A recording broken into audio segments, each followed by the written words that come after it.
Hey there, this video is about politics and mental health, at least how I have come to understand the interrelation between politics and mental health since training to be a therapist. I start with a real quite personal reflection and then I kind of expand outwards from there. So hopefully it's quite easy to understand, it's quite personable, and you can follow my reasoning as I go on. I trained to be a therapist after first training to be a teacher, and one thing I really liked about being a therapist was the idea that it's kind of unambiguously good. It's not really open for debate whether it's a good thing that you're doing. I saw it as a bit similar to like being a firefighter or something like that. You can't really debate someone who's putting out a fire. That's a good thing to do. And I saw therapy as quite similar to that. I guess I saw it as quite an apolitical thing in that respect.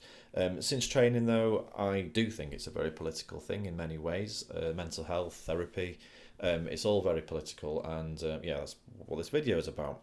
The sentence here, I don't know how everyone's going to feel about it, but in my opinion, everything is basically political. We don't always know what the implications are and how the dots join, but ultimately, my attitude is that there's only one world out there, and to separate things out from political to non-political, I think is a bit of a red herring, really. I think personally, if you want to do that, and this is a genuine request, to be honest, if anyone strongly believes that mental health isn't political or therapy isn't political, or even that any particular part of life is entirely separate from politics, I'd love for people to comment or get in touch and explain exactly where the boundary lines are between the political and the non-political. I think it's very easy to affirm that these lines definitely exist. They are out there, but I think the onus is on you to kind of really specify where exactly they are and what they look like.